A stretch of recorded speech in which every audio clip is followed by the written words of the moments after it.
On this interview, we talk with Daniel Grose. All of his accounts on social media are called Honest Fatherhood, and I don't think it's any coincidence that the word honest is in his account name. This podcast was incredibly refreshing for me as a parent to listen to his life story of resilience and overcoming hardship. He was incredibly honest with areas that he's failed in, areas that he's working on.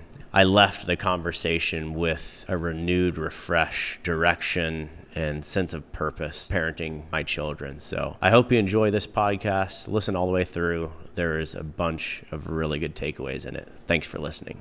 Thank you again for hopping on. Yeah, man. I got some questions for you. So I wanted to learn a little bit, whatever you're willing to share, just your backstory. We talk so much in the brand about, bravely enduring hardships and transforming from them. So anything on that topic you'd be willing to share, I'd love to hear a little bit about what made you and how it got you to kind of where you are now with your social media presence and anything you want to share. Yeah, the whole reason I started this Honest Fatherhood page was anytime I shared my life story with someone, they were like, you need to write a book. Like, you need to share the stuff you've been through and how you got through all that. And so I Mm-hmm. started writing a book. It was almost like therapy for me, just journaling about it. And, maybe I'll do this one day. So I'm going to start an Instagram page and just put some of these thoughts out in the world and see what comes back. It's funny. That was a year ago, almost exactly. And I thought, if I get Wow. 10,000 followers in 2 years, that would be amazing. That's my warm market Yeah. to sell my book to. And it's been a year and there's like 150,000 followers on there. And Yeah. kind of like what we were talking about earlier, I was really just sharing thoughts that I wish someone had told me along the way, because Mm-hmm. I feel like I've had to learn everything through pain and going through stuff, and kind of what your brand is about, like growth mindset. Like I would run Mm-hmm. up against a problem that was related to trauma or something I went through growing up. I was like, my marriage is either going to fail or be miserable, or I've got to grow, and that Yeah. lies on me. So anyway, sharing my story, it's an important part of knowing the context of why I say what I say, why I do what I do. So I'll kind of hit the bullet points, and Mm-hmm. then you ask me questions or Yeah. anything else you want to know. So my parents, my biological father, I refer to him as Cecil. He and my mom divorced when I was 4, and I was mostly raised by my stepdad and my mom. So I actually call my stepdad Dad. So my Okay. biological father's name was Cecil. He was never around. He was an addict. He was a narcissistic guy, but also a very likable guy, very charismatic. Everybody loved him. It Mm. was the people in the home, me and my mom, that saw the monster, like that version. Yeah. Um, and so he was an addict. He had multiple affairs. He was just not a good person. So when I was 4, my mom divorced him, basically thinking this is not the kind of man I want to raise my son. Yeah. Um, she shielded me from all that. I thought he was Superman. Like, he was awesome. He was cool. And, other people oriented themselves around Cecil. He was just the center of attention. He had big muscles. He would talk about fighting and stuff. Like, he just seemed like an alpha male kind of guy. So I loved him. And so I went to his house every other weekend, which his Mm-hmm. house was my grandmother's house because, Okay. once my mom and him divorced and he didn't have that meal ticket anymore of my mom working, he went back and lived with his parents. So I did the Gotcha. divorced parents thing where he had every other weekend. And Mm. my mom remarried when I was 5 to my stepdad. And he really came in like the knight in shining armor. He was a new Christian. He was like on fire for God, but he was trying to do all these good things. So he was going to church and he was playing with us. Like, he wrestled with us. He took us to work with him. Like, he did all the right things. And like, I loved him. I took to him instantly. Like, Mm. I was a kid, I was innocent, naive, and I just gave my affection to him without reservation. Yeah. And, it didn't seem traumatic at that point in my life. It first really came when I was 10 years old. And I didn't get to go see Cecil for a few weekends, and I didn't understand why. And I Mm-hmm. found that later. My grandmother didn't want me to see him. He had devolved. He was in a really rough place with his Mm-hmm. drug use.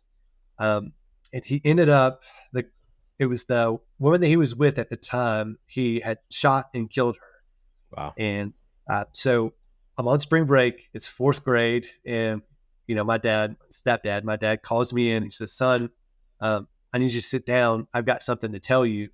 Mm. It was weird. I was like, this is serious. I've not heard this tone of voice before. It was like, Mm-hmm. there was some anxiety and some worry, but some seriousness in it. And he just sat me down and he said, son, Cecil shot his girlfriend. He's on the run from the police. So we're going to need you to come inside. We're worried that he might come get you. Um, and Mm. in that moment, it was the closest thing I think I've ever had to an out of body experience, Yeah. because in my mind, all I could process was, this isn't possible. This can't be happening. Like, Mm-hmm. Cecil, my dad, like my superhero, like the guy that's so strong that buys me Ninja Turtle toys and like will buy me Cokes and treats, the stuff that like Yeah. the fun uncle does that your dad Mm-hmm. really probably shouldn't do. He did Mm. all that stuff, and I couldn't believe it and couldn't accept it. So I'm sitting on the couch trying to process this. It was the weirdest feeling of both my body wanting to go into shock and not accept what I just heard, but also filling up with emotions. Like my chest hurt because the tears were Yeah. like right here. So I stood Yeah. up, I made it about 5 steps and just collapsed on the ground. And my stepdad picked Mm. me up and I just cried, just crying, Wow. why over and over again. That was a defining moment for me because, you grow out of being a child, because it's kind of like the privilege and I think the right of a child to be innocent and naive and to be free. Yeah. The evils and burdens and responsibilities and stuff of adulthood that you carry, you slowly grow into that. So to all of a sudden have this heavy reality and very evil and hard reality just hit me all of a sudden, it was a shock. Mm-hmm. And for the next couple of weeks, I stayed home. That was actually on spring break of 4th grade. I went in and out of tears, of crying and questioning God and all this other stuff, heavy things for a 4th grader to Yeah. be dealing with. And ultimately, I had to go back to school. I couldn't imagine, like, how am I supposed to go back to playing soccer at recess and doing penmanship tests when my dad, who I love, just went to jail for murder? And I'm looking at my friends, and their dads are teachers and soccer coaches and Yeah. pilots and stuff like that. And I'm like, I'm different. I'm an outsider looking in. I've got this dark secret about my life that I can't tell anybody else.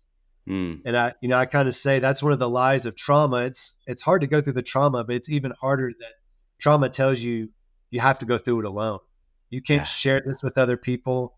Mm-hmm. And maybe that there's something wrong with you. Like I was Yeah. tainted now. Like other families couldn't handle the truth of my reality at this point. And Mm-hmm. I couldn't have said all that as a 10-year-old, but I was handling all of these things internally I didn't go to Mm-hmm. therapy when I was Yeah. 10. Yeah. My parents both worked and they were busy. So I had this moment that was very hard for me. At the same time, unbeknownst to me, my stepdad, who I had just loved and adored for the last 5 years, he had been an addict before and had been on Mm. drugs before. He got hurt and was prescribed some painkillers. Mm. And that started his reintroduction into drug use, to Mm. abuse of that stuff. So over the next year, he slowly started using and using.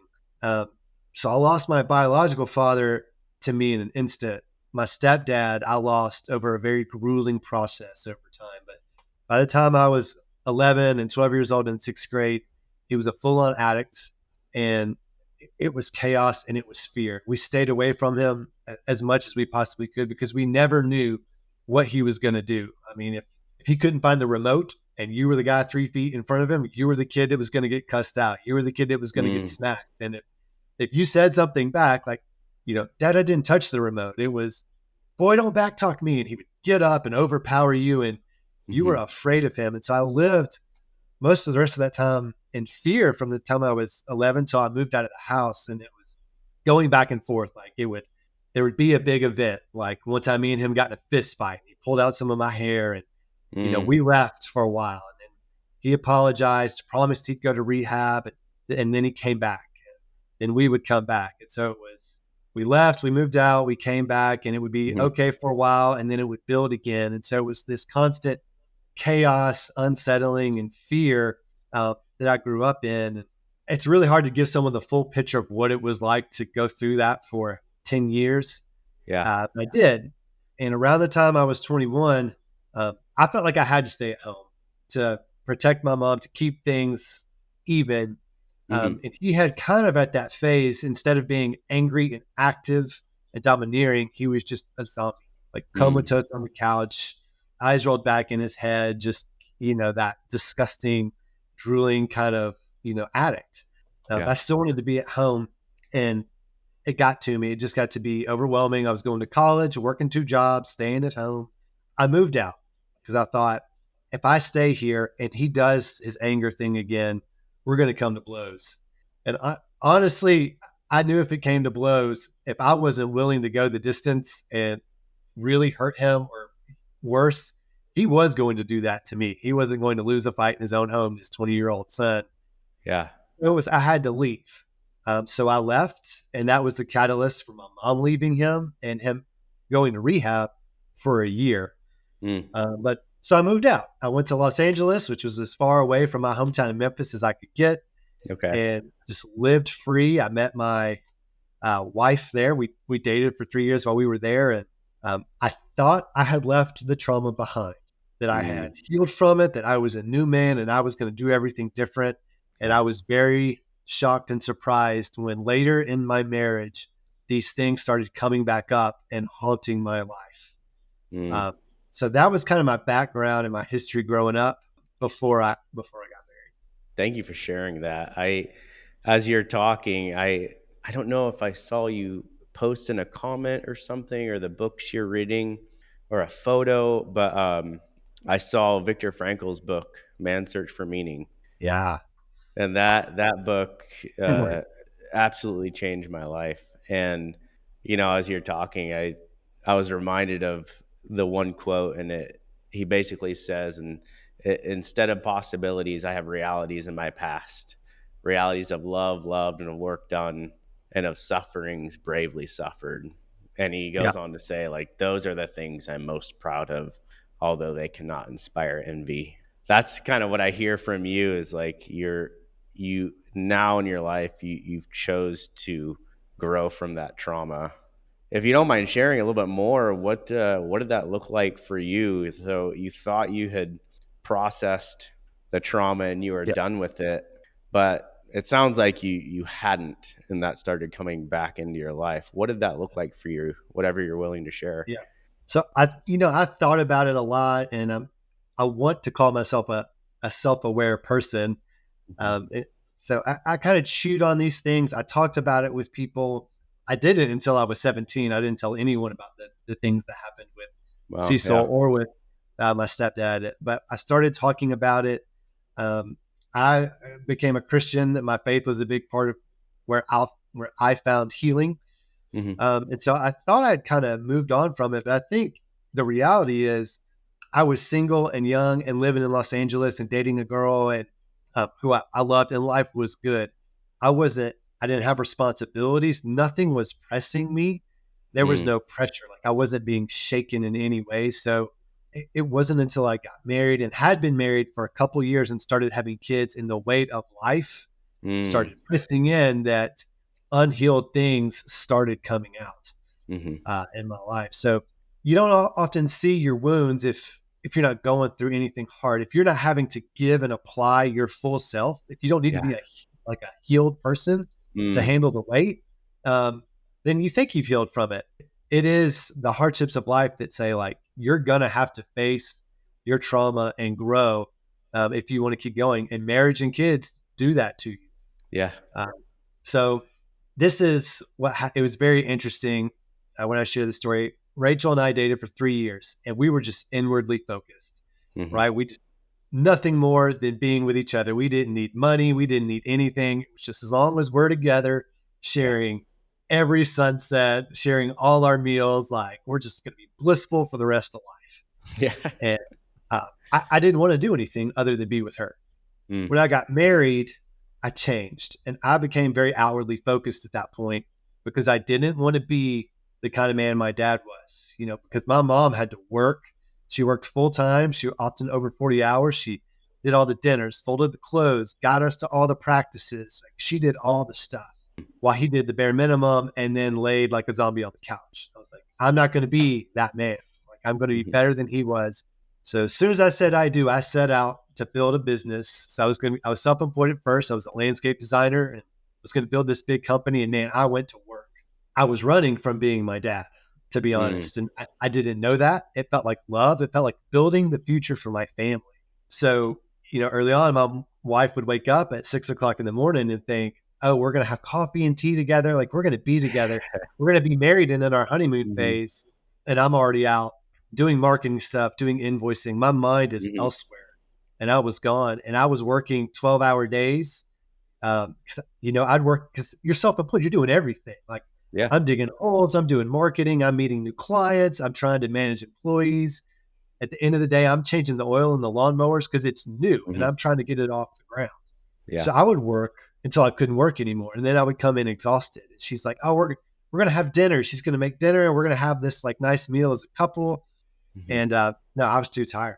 She'd want to fall asleep. Like I tell this story, she bought this book to try to connect with me where it answers, there's a question. Like you answer a question, each of you about the other person.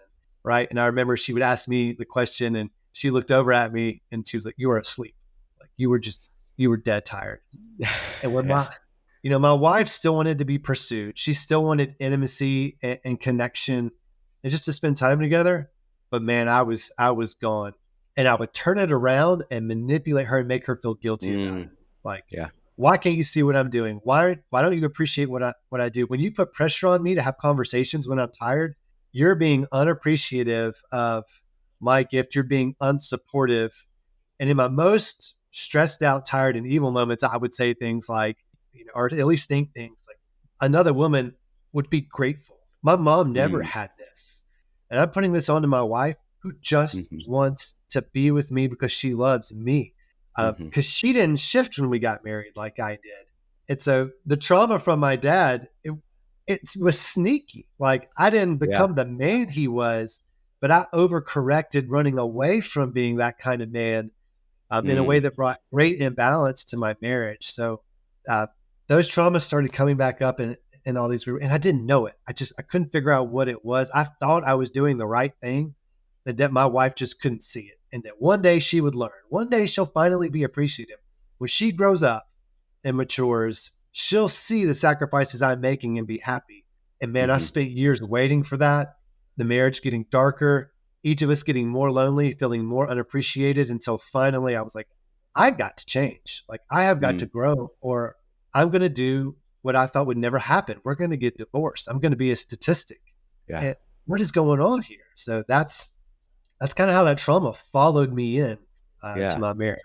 Yeah. It sounded like instead of kind of accepting what had happened to you and really becoming familiar with it and growing from it, your first plan was to just run from it. Yeah, there's a quote I love. I don't remember what book it came from, but it's a wound unacknowledged is a wound unhealed. Mm. And my dad was a tough kind of guy. He was a fireman, and we had a thing called the Tough Boy Club where he would make us do hard things, and it was fun. We actually loved it. Uh, but we were definitely shamed for any moments of not being tough. For instance, he Mm. would, if he cussed us out until we cried, then he would yell at us even more because we're showing that Weird. weakness and crying, right? So we Yeah. would just he would lay it on to us even more. And Mm. for me to admit that um, he did wound me, right? So let's Mm. go back. We might get into this later, but every boy needs affirmation from his dad. And when he doesn't get it, he gets a wound. For me to admit that I was dependent on my dad to give me that validation and affirm me into being a man um, felt like weakness. It felt like Mm. saying he still had power over me, so I wouldn't acknowledge it. And there was a point where I had to, I've actually got it down into this like 4-step thing now, which is Okay. funny. I didn't mean to, but it's like the first two steps are you have to acknowledge what happened and just say, he did have power over me. I was 8, I was 10. Like I couldn't do it. I was dependent upon him to do it and he didn't. Hmm. So I am hurt by him and just say that it happened to be okay with it and that you are Yes. flawed today because of it. And then you have to grieve it. Like Mm.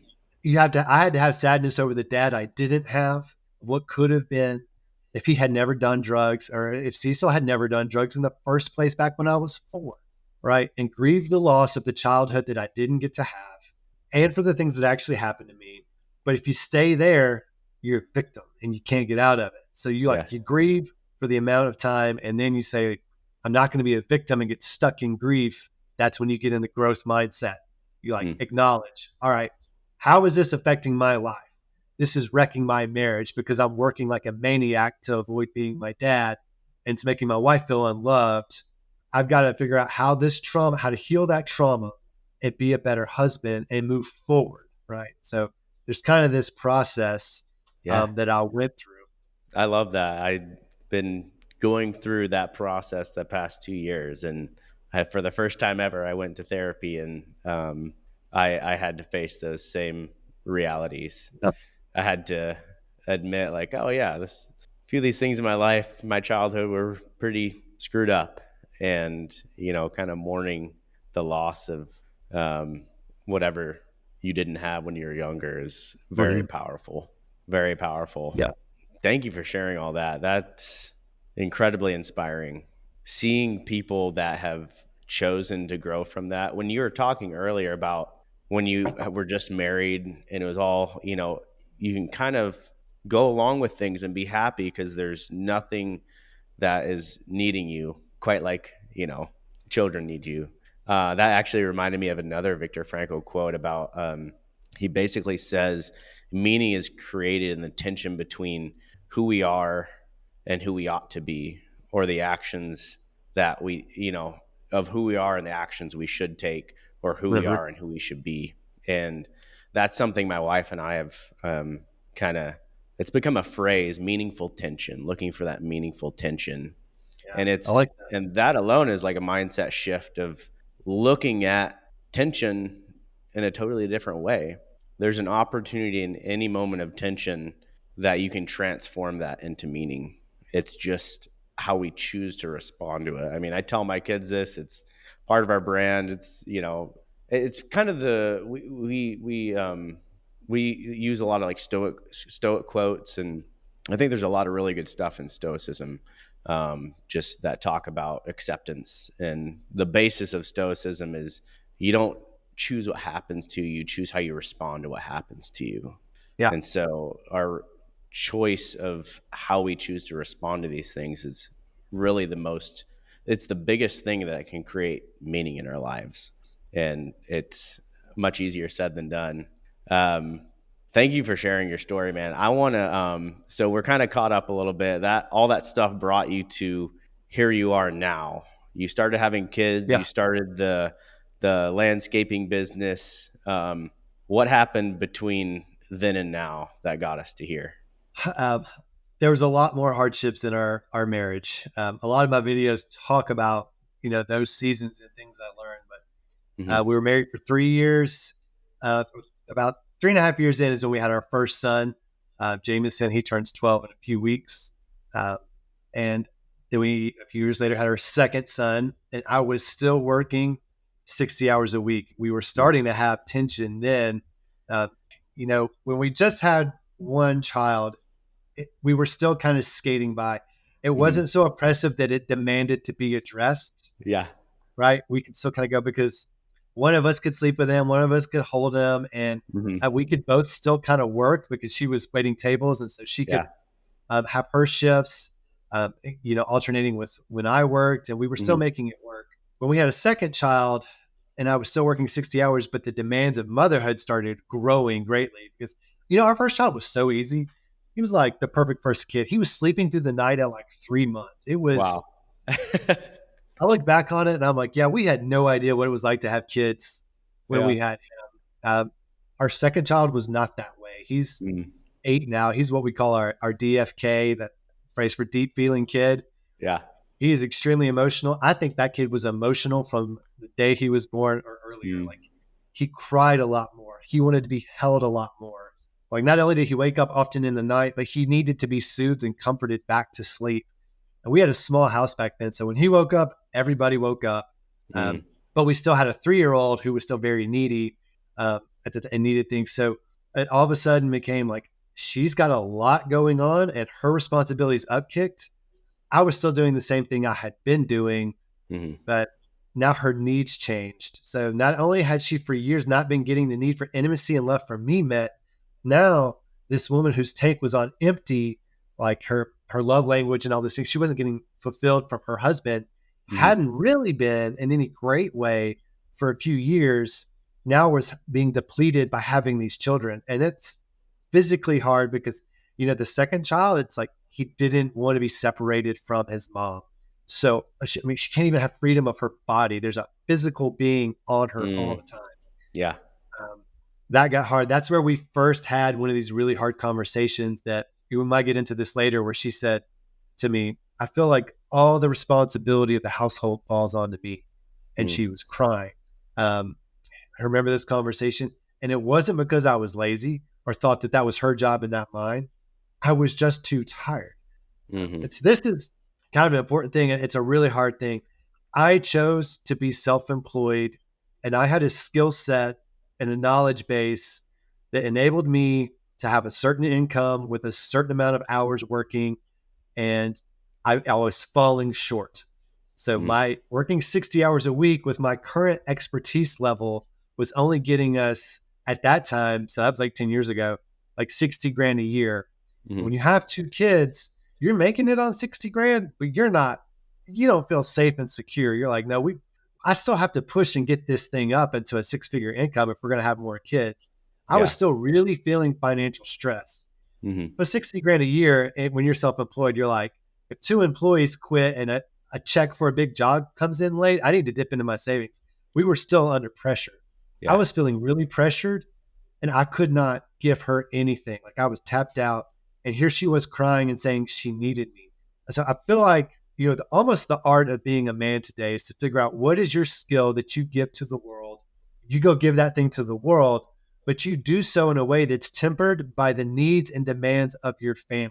Mm. Right? So you may have the skills to be a millionaire, but if you have to work Yeah. 70 hours a week to do it, and your particular family, so not the next guy's family, your Hmm. family, like if you have a special needs kids or twins or young kids, demands that you be home and only work 40 hours a week, then you can't make millions. You got to be home for those and only be gone for those 40 hours or whatever it is, so that you're meeting your basic needs for your family and then making sure their needs are met. If all that's done Mm. and then you want to make millions, great, go do that.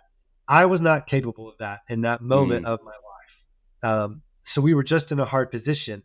And then we were doing natural family planning. There was some math miscalculations, and we got pregnant again with our third Mm. child. Okay. We were in a dark place, and he was born when our needy second child was only 2. And it rocked our world. And we went through one of the darkest times ever.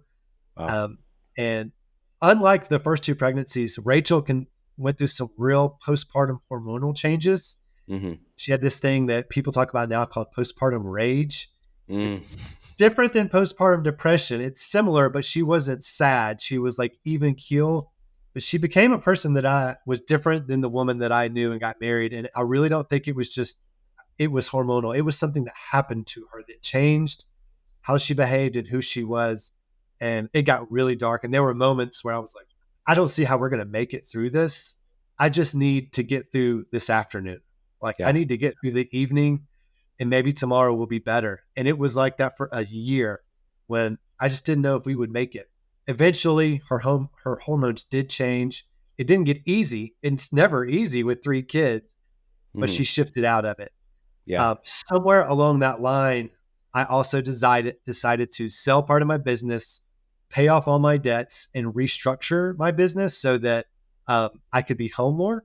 Mm. I actually thought I was going to make even less money or just the same money, but that was the decision we had to make at the time, which is ironic. I ended up making a lot more money with the new way I did things, which was an unlooked for blessing. Love it. Um, but yeah, so things got really dark and really hard, and we continued to love each other. We stayed through the hard times. I feel like most marriages go through this. There's the honeymoon phase, and then there's like the crucible, the hard time where Mm.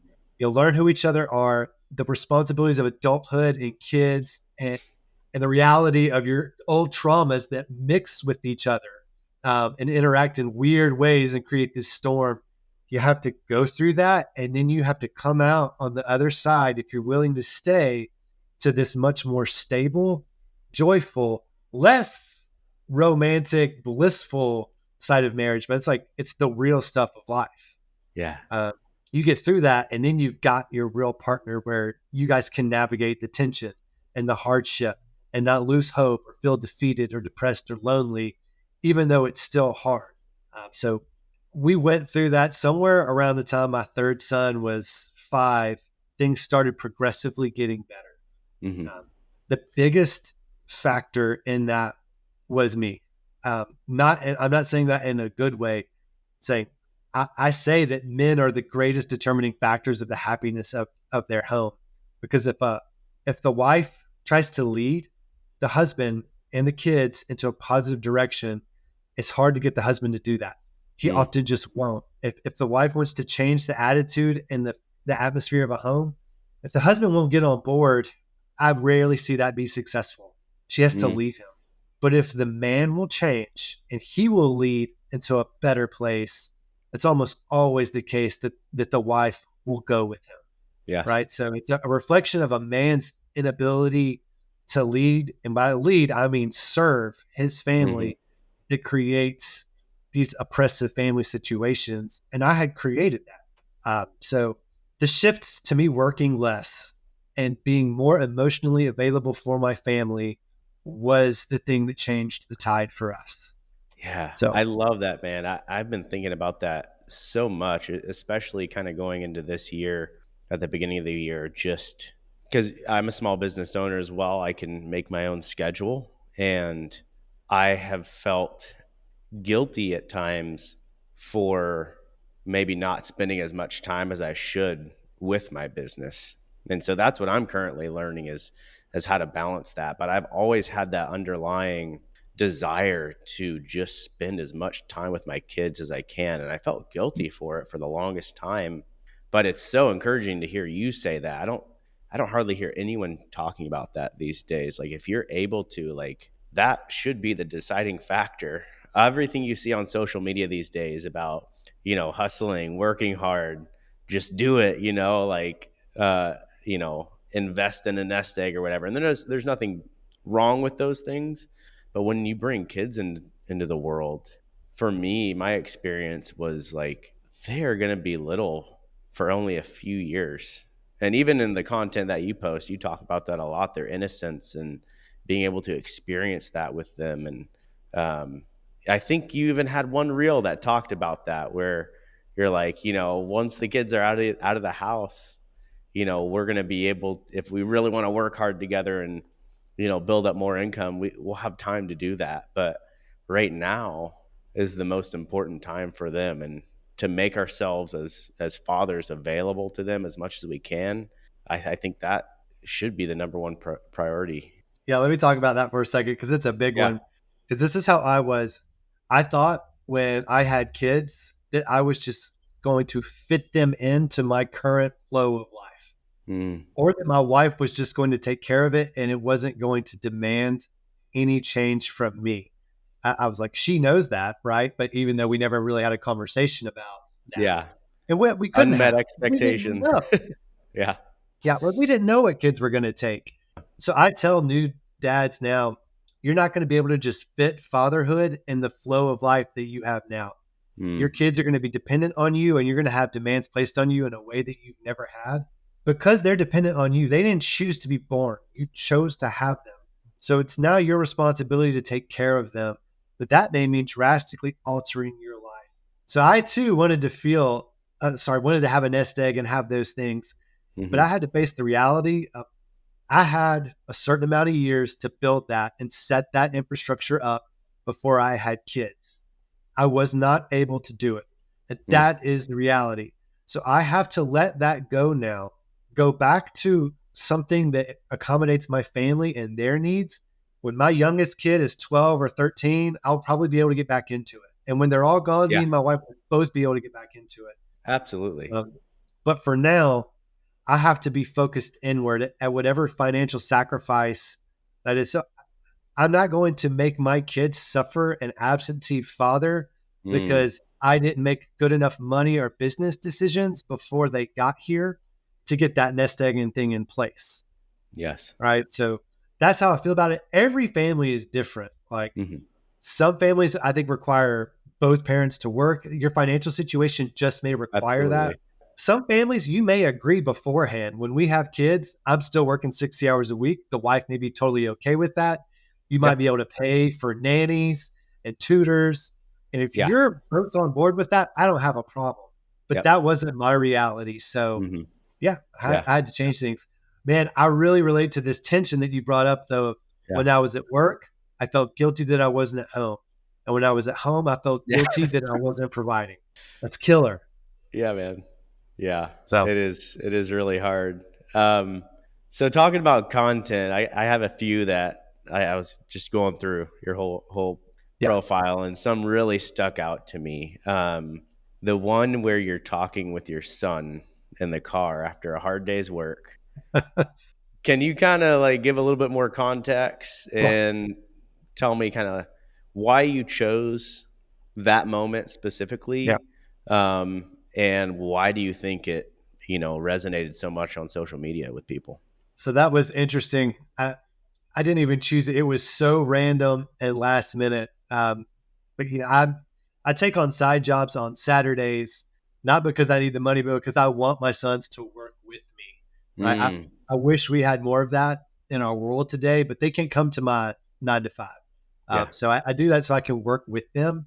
And man, he was tired and we went home. It just seemed like a perfect opportunity because we were tired together because we had done the Mm, same work and we were both feeling that same tiredness. And I wanted yes. him to get in his mind that, even when you're tired, you have to find a place to put that and still go in and love and serve people.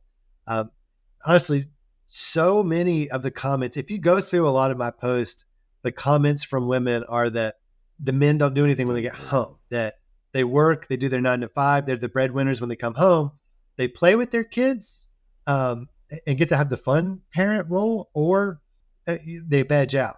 But the moms never stop working. The stay at home mom never stops working. And the working mom comes home and then is the default parent. And I don't want that for my kids. And does that make sense? Yeah. It was a very authentic moment. I had no idea I was going to do it. I started to just tell him this lesson. So I had said a couple things to him before, and I was like, "Wait a Mm, second," and I just popped my phone up real quick because it is good fatherhood. It's teaching your sons now to be the man that they're going to be, and I'm really big on that because I didn't get that. yeah. So modeling it for them. So I wanted my son to be aware of the things that his dad carries. I Mm, think he's at the age where that's okay. I don't want my 6 and 8 year old to do that yet. I don't think they're quite old enough or mature enough to understand, dad's carrying weight when he comes home because he's trying to love us. Right. But my yes. 11-year-old, because he's turning 12 this year, Hmm. 12 and 13, I feel like there's a big shift into you are a boy. We are now going to start talking about what it is to be a man. Mm, That's why he's the one that works for me. So I want him to have an awareness anytime I'm at home after a work day. Now that he's feeling the tired, oh, dad, he feels that tired when he comes home, but he still does all the stuff. Like he cooks for us, he's holding the baby, he helps clean, he's having conversations with mom.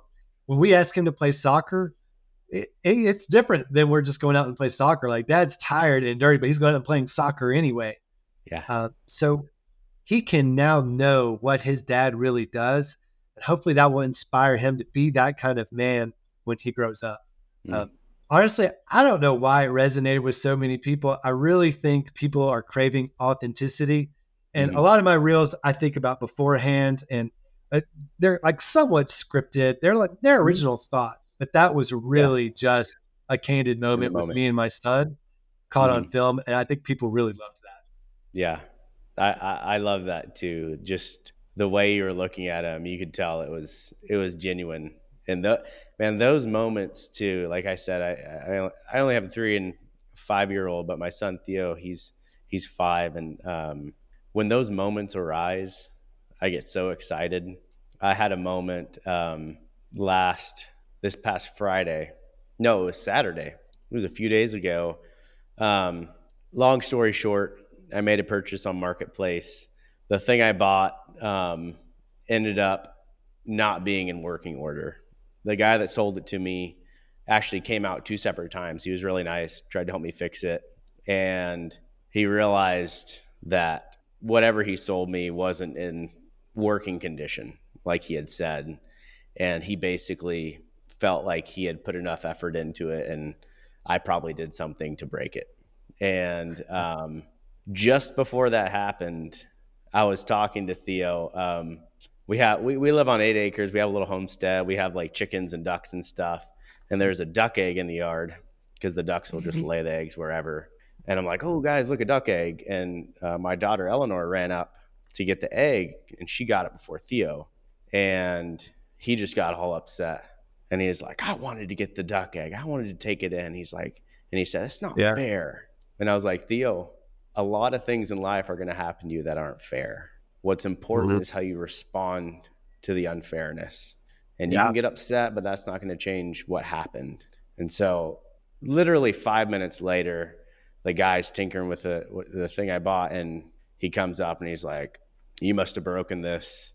And basically is like, and I'm like, well, I mean, you kind of sold me something that was, not in working order. I think we should, I'll give you the thing back and you give me my money back.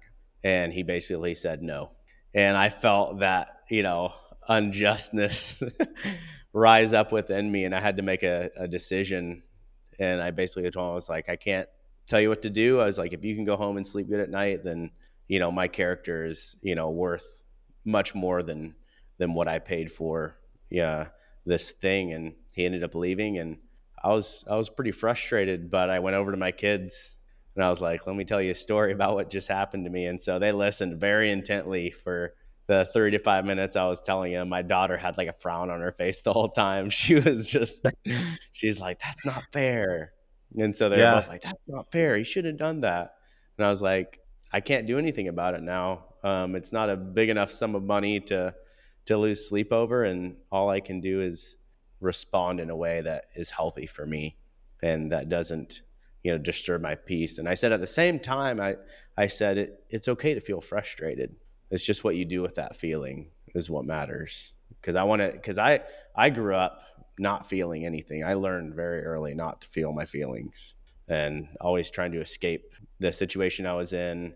So I want to really teach them to have the ability to feel their feelings and hopefully learn to manage them. But yeah, I love those teaching moments that come up because you really are able to time travel back to your younger self and just redeem parts of your story and Yeah. transform, you know, that hurt into a lesson for your kids. I got a few more I want to get your feedback on and just the mindset behind these reels. So the one, I think it was a recent one. I'm going to read a little bit of it. I wrote down your script. You said, one of the ironic things about having children is often they teach you more than you teach them. And one of Yeah. the lessons that my sons has taught me is that hurry is the enemy of love. Mhm. Why is hurry the enemy of love? Yeah. I made that post right after reading a book called The Ruthless Elimination of Hurry. Mm, John Mark Comer, I think, is the author of that book. But, in that, I think it's in that reel that I tell the story of Gus wanting to build a chicken coop with me. And, um, I just wanted to get it done. I was begrudgingly doing it because we had these baby chicks in the bathtub and mhm. it was time to move them out. And my Yeah. wife was like, when are you going to build the coop? And I was too stressed. I just didn't want to be doing it. So I'm out there like throwing a man temper tantrum, I guess, or just pouting. But I wanted to get it done quickly so it could be over with. And then when your son comes up, Gus just has this big grin on his face, like, Dad, can I help you with anything? Mm, I didn't want to do it. I was like, I should. If I'm going to be a good dad, I should let him help. So I gave him like 20 minutes of my time. And then my impatience overcame me. I was like, all right, I did the checklist of good dad. You mm. helped dig a hole to set the post. Get on out of here. I'm going to get it done. And man, that night when he just had that big grin on his face and said that his favorite part of the day was digging holes with me to set that post, my heart just sank. I'm like, he could have been with me the whole day. We could have turned this into the whole weekend and we would remember it forever. Oh, Um, but I didn't do that because I was in a hurry. I was working on a post this week. I hadn't put it out and I might still, but when you go to work, it's all about, we got to be productive. We got to be efficient. Did things go as planned? Did we get product out? Did we accomplish our goal? You rarely ask at the end of the day, did I enjoy my coworkers? right? Mm. That's secondary. You expect to get work done. And if you get to enjoy people like that, it's great. You want that, but you're expected to put those kind of things on the back burner if it's considered at all. But at Mhm. home with your family, you don't ask, you should not ask those questions of like, did things go to according to plan? Did we run things efficiently? Did we get everything fit in? Yeah. Especially for us because we homeschool. Like, did we get everything in that we were supposed to get in?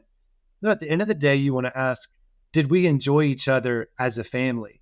And if you're trying to hurry and be productive, you miss that. It happens all the time. If you're driving down the road and you see someone who needs help and you're too busy and in a hurry to stop and help them, you've not loved that person, Mm. right? Even today, I was at the bank before we did this and I had a fuse go out in my truck. So I popped it open and it took out the fuse. It goes bad all the time. So I knew which one it was. Mhm. There's a guy sitting there working. He's detailing cars. He's got stuff to do. And he Yeah. comes over. He's like, everything all right? Do you need help? I'm like, man, most people do not do this anymore. Yeah. Um, if you're a slave to productivity and you're always in a hurry, you don't have opportunities for love. But kids haven't learned that yet. And it is hard as adults because we have more things than we can do. Even those of us who simplify our lives, it seems like life is always going to heap more on you than you Mhm. have hours or energy in the day to do. But kids don't function that way. Um, so you can hurry their whole childhood away if you're not careful.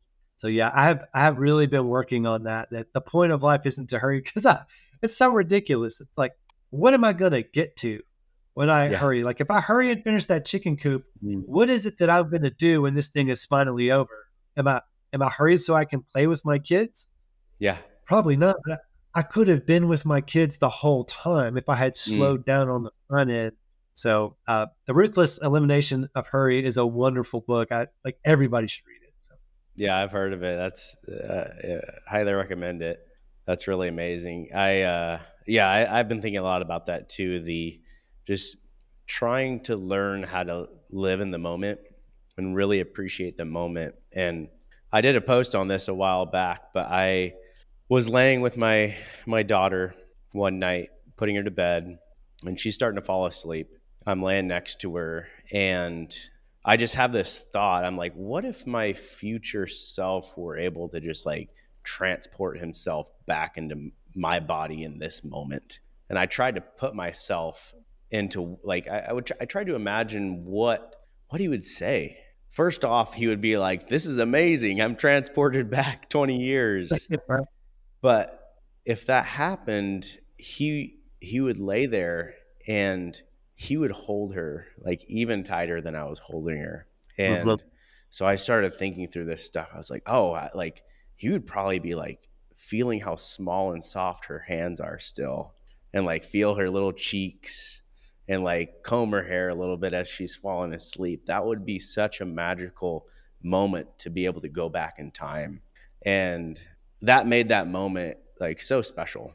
Like it really allowed me to just get out of this internal dialogue trying to hurry up bedtime so I can go relax. And it was a really powerful moment. I've just been thinking about that a lot, just trying to invite my future self into the moment. Like what would he want me to do? And I've kind of come to the conclusion like it's kind of like time traveling. Like if I invite that version of myself back, I am creating memories for my future self to have down the road, if I make it to however old. Yeah. And so that's been something that I've been trying to do just to kind of eliminate that hurry in my life and really enjoy these moments because you know they're only 3 and 5, but that has flown by. I know it's the oldest cliche ever, but they really do grow up incredibly fast, and it is gone before you know it. I have a really great story on that front. So I'm a recovering productivity addict. Being Okay. productive is great. Being addicted to anything is not good. Hmm. And that came from again, it's kind of rooted in some of that trauma and the way I wanted to be as a man. So my wife wasn't the only one to experience. I'm not present in my mind when I'm at home. I'm at work already. Hmm. So my that deep feeling kid, my second born, man, he wants to hug, right? And feel the Yeah. hug. And every day before I would go to work, I'd come give him a hug. But I'm doing the dad side hug. Like, I'm going to work. I'll see you later. And just kind of like on the side Mm. and leaving. I walk out the door, and he was like 6 at the time, or maybe 5. And after I left, he was sad. My wife was like, Hudson, what's going on, man? And when I hug Dad, I just don't feel like my love goes into him. Oh. And that it was so insightful. I'm like, that's his Oh way man. of knowing that I'm not in the hug. Yeah. I'm gone. And that really hurt me. And I have made it a point, like when I hug him, to give him at least a good 10 seconds. And then I Absolutely. heard this challenge on Instagram that was, don't let go of a hug with your kid first. Yep. Like never I be heard that one going to break too. a hug. Yeah. And man, I remember the first time, I forgot how long he hugged me. It was something ridiculous. Like I just held on. It was like a minute long or something crazy. And I'm sitting there like, this is awkwardly long. Yeah. And then when he was done, he just let go and walked away. And I'm like, how many hugs have like, how much have I been missing out on? Yeah, that's amazing. I had a friend that I had just met, but we really connected, and he gave me an uncomfortably long hug, and that uncomfortable hug totally changed how I hug people now. I was like, Yeah. that's amazing. So yeah, what did he say? I feel like my love didn't go into him. Yeah. Yeah. So yeah, I'm man. like, We got to hug everyone tight, man. I love that. Um, I got one more. Um, all right. what does it mean to invite your sons into manhood every opportunity you can? Yeah. So that was a real, that one got a lot of controversy because it's a reel of me and my third child, Gus, um, building a fence in Hmm. our yard that was to keep the basketball from going from our driveway into our Yeah. neighbor's rose Okay. garden, which was right next to our driveway. Hmm. Um, and so I said, invite your sons into manhood. And then I've got a picture of us doing this. And then later I say, we did man's work today. And I got a lot of support. And there was a lot of divisive because people were like, Yeah. why is that inviting him into manhood? Why isn't that just women can do that too? Which I agree with, by the way. My wife totally could have been out there doing that with him. But so I'm going to tell you my thoughts on that. And I guess I'll just preface this for any of your listeners. This is my thought. So if I say something Yeah. controversial that maybe I don't want you to get blamed for something that I say that's my thought, but I have a fundamental belief that men and women are different. And even if you don't agree with that you think they're interchangeable, there are different expectations placed on society for men and for women. So I do feel like there's a culture that says, we're the same. I think what they mean is we're of equal worth, and that if we don't say we're the same, that we have different strengths, that one of those strengths might be more valuable than the other. And so Hmm. we're worth differently. And I don't think that at all. I think we have differences that are awesome, that draw us into community with each other, dependence on each other, and appreciation of what the other person has. Mm. Um, so my son is going to be a man when he grows up, right? I got kicked back on that too. Some people were like, what if your son doesn't choose to be a man? And I'm like, okay, I'm not going to raise my son on these weird off chances and outliers. Like I'm going to raise them in the way that I know how to do it. Um, Hmm. and that's part of why I said invite your sons into manhood. He's going to be a man one day. And the narrative around being a man, masculinity, I think has been lost Hmm. over I time. agree. And I don't necessarily think that that's uncalled for. I think men are part of the at fault at that. I think society is at fault at that. Yeah. My son, if we're really getting into reality, is most likely going to be a white, middle class, heterosexual male, which of all the kind of men to be is a one that has the worst narrative placed upon him. And like I said, I'm not even saying that's wrong. Historically, there have been some of the worst things that have happened from people that look just like him and came from his background, and Mm. that he was born into that.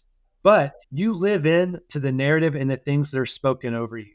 So if he's continued to be told through his life that you're a part of the problem just by who you are, you're part of the patriarchy, you're part of authoritarian dominance, you're part of men who are emotionally inept, and all these things. And we hate that now because we've moved Hmm. on from that. And, you need to just sit back and not have opinions on things, what does he have to grow into?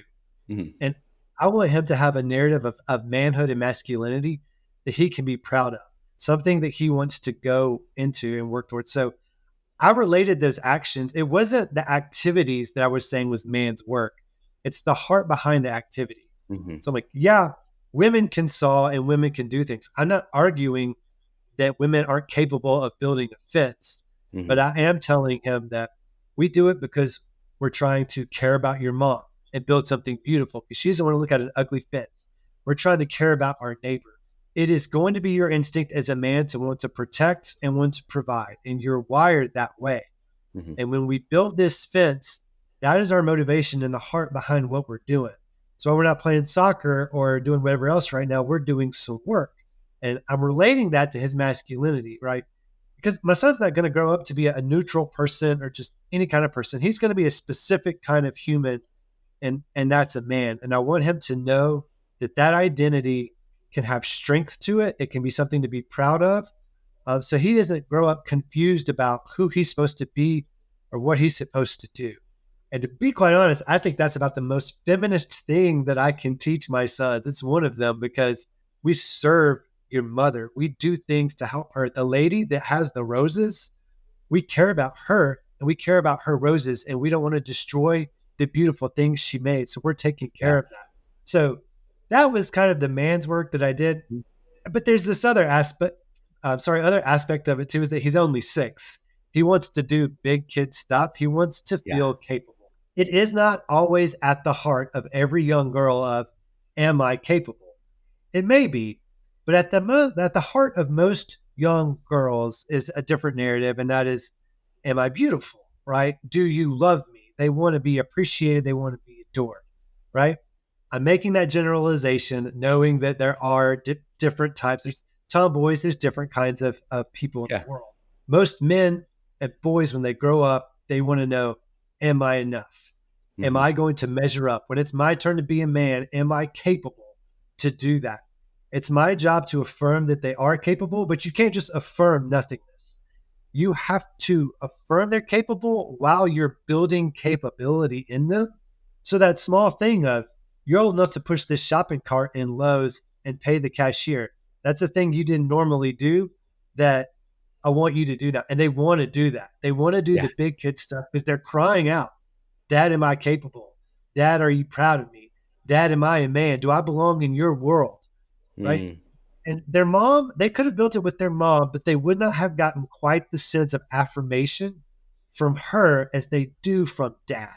Mm. So I was very intentional about this wording of, I'm inviting my son, who is a boy, specifically into being a man through this work we're doing today. So there you I go. love it. I love that one. And what you just said, that actually reminded me of that one other reel when it was kind of an opposites where when your kids say one thing, they're actually asking. Can you break that one down? You know what I'm talking Yep. about? That was, I Yeah. actually forgot to add that one in. That was me and my wife watched that and my wife started crying and I was tearing Yeah. up because it just Yeah. like, it just hit home and we're like, wow. So can you kind of go over that one a little bit? Maybe we can close with that one. Yeah, your kids aren't always self-aware enough to be able to tell you what their needs are. Um, but the idea behind that reel was, if your son came up to you or your daughter and said, Daddy, do you love me? Or am I worth your time and attention? You'd say, of course you are. You stop what you're doing and pick them up. Like the thought that they're Hmm. doubting that, you'd want Yeah. to reaffirm them and you grab that. My point in that reel was that they do ask you that. They ask you that all the time. When you're reading a book or you're working at your computer and your son comes up, he's like, Dad, let me tell you how fast I rode my bike down the hill. Your first inclination is probably, son, I'm working. Don't tell me about that right now. Basically, what you've communicated is, your great feat that you're proud of is not worth my time and interest, Mm. right? Maybe you can reclaim it by listening to him later, or maybe you can be nice about it and it helps smooth it over. But if you just dismiss him, that's what you're communicating. And Mm. he's wanting to ask you, really underneath that, Dad, are you proud of me? Do you think I'm a man? Do you think I'm capable? Do I belong in your world doing the things that you do? Yeah. Um, I really think our kids are asking us for affirmation. So we call that bids of affirmation. that was a play off of a book where the author was talking about bids for connection from your spouse. We give each other Mm. bids Okay. to connect. And like our kids are giving us bids for affirmation every time they want to say, if it's your daughter, like, Dad, did you see my new dress? Or, Mm. come listen to me play this thing on the piano, whatever it is. Our response to that speaks to them more loudly about what we really think about them, or how much priority they really take in our hearts um, than we realize. So that's important. I love That's that. really It's important. it's it's a very helpful lens to view their communication to us. Like they are kids, they don't know how to communicate these things, and when we can be aware of that, I think that can be a incredible mindset shift. Can I tell you this story? This real quick. It's important. Please. I made that reel after this story. So my 8-year-old um, asked if he could unload the dishwasher. No, sorry, he asked if he could load it, which is like, what? You want to load it?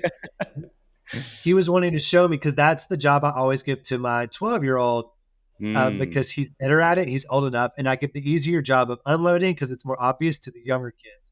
He's Mhm. wanting to show me he could do it, right? Yeah. I was like, maybe don't be too loud because the baby, the 1-year-old, was asleep Mhm. and he started doing it and he wasn't loading it right and it was too loud. And so I got on to him. I was working at the table. I said, just stop it. You're being too loud. Quit it. I told you I didn't want you to do it. You asked if you could. You're not doing it right. I was harsh, right? Because I was mad that he was waking up the baby and interrupting my work to like address him. And he got mad at me. Mhm. And then when I was against his anger, and then he cried. And I was like, what's going on right now? And I realized in that moment, he wanted to show me he was capable. And I Mm. basically said, you're a failure. Get out of here. Yeah. Right. And that was a huge parenting fail for me. And when I realized it, I tried to make a quick recovery. Right. I said, I'm so sorry. I shouldn't have snapped at you. Let's do it when your brother wakes up. I totally believe you can do it, but let's do it when the baby's not asleep because I don't want to wake him up. So Yeah. I tried to recover it, but man, I totally fell. And it was my contemplating what I did in that moment that caused me to make that real Yeah. after that. I love that, man. That's so amazing. Um, I have one more question.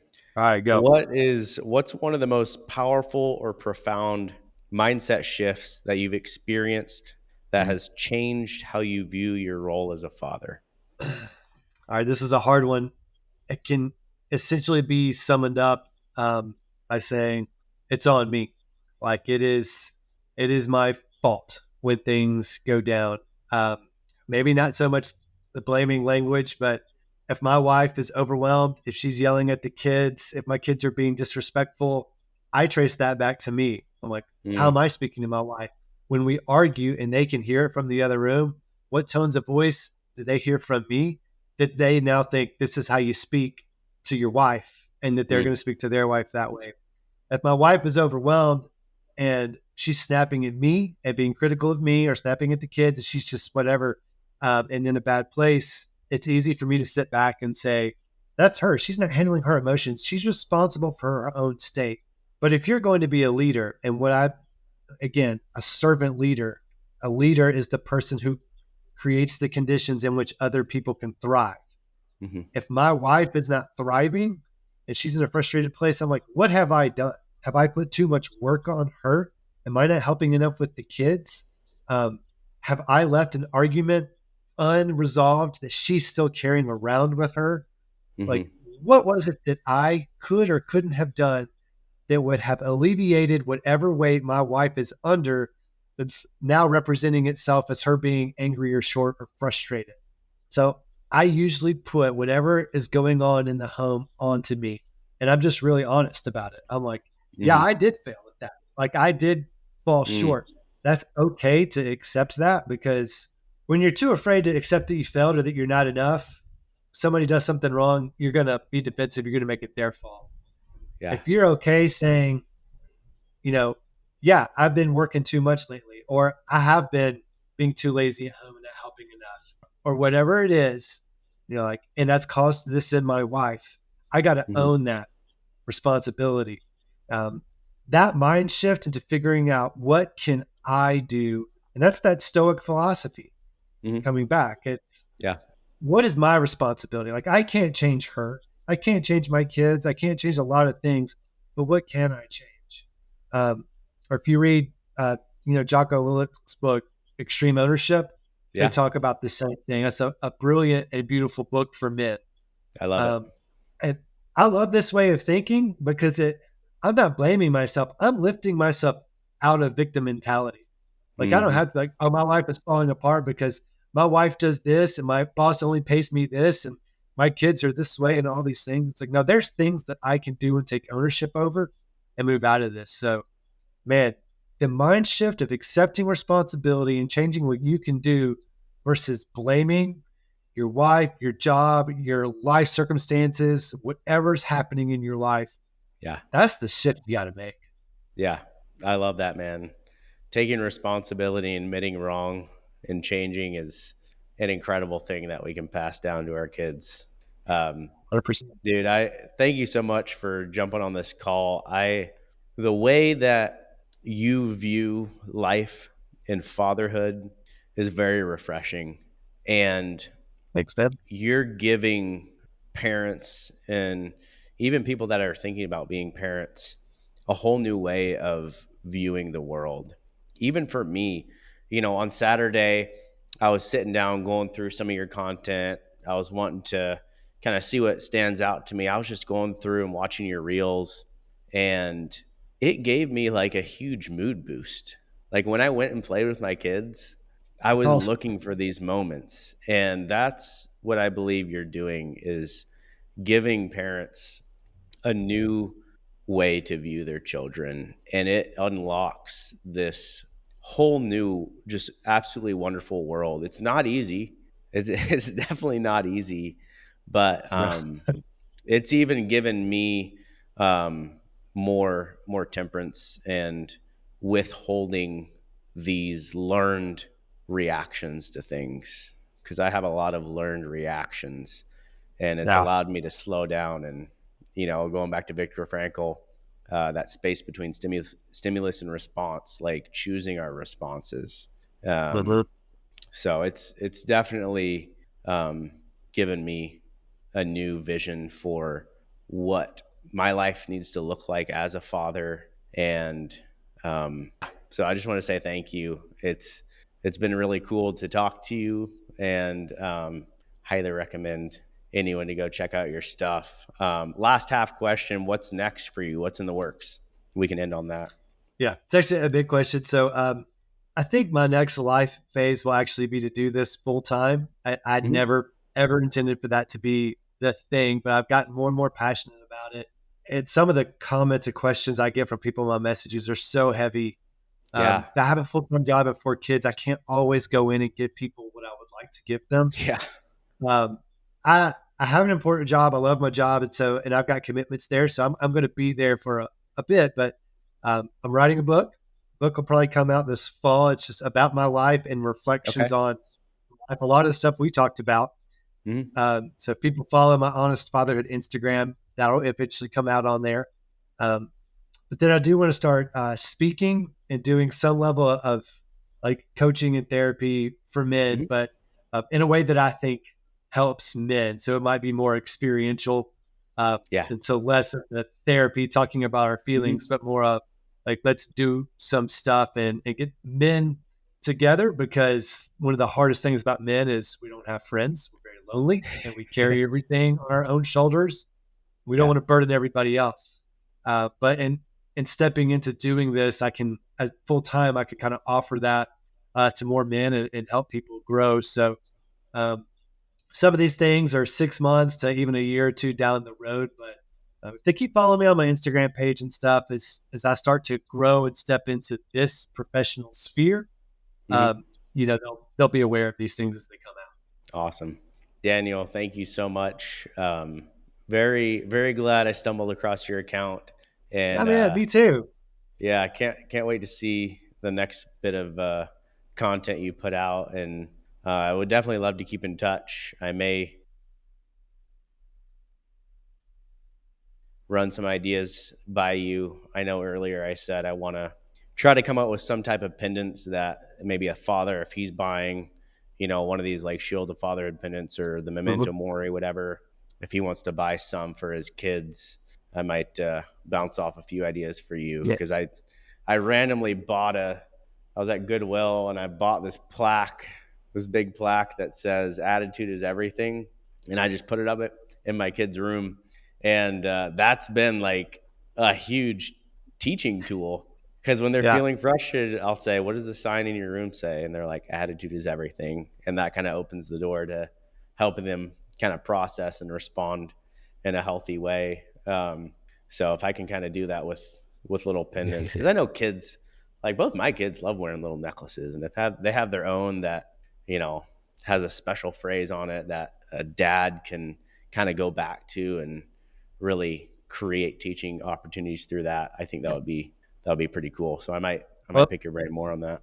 do that. They loved it. One of my sons has all 5 of them on, and Nice. they actually love the Latin because we looked it up, Yeah, and then they could tell because their friends don't know what Latin is, and it they is could tell pretty their cool. friends what it says in Latin. Yeah. And my kids love the Roman, like they love Romans, they have Spartans. So that was Okay. actually a really cool touch for them on that. Sweet. Awesome, man. I'm glad they liked it. Actions, not words. Cool. Yeah, man. Thank you, Daniel. It was great meeting you.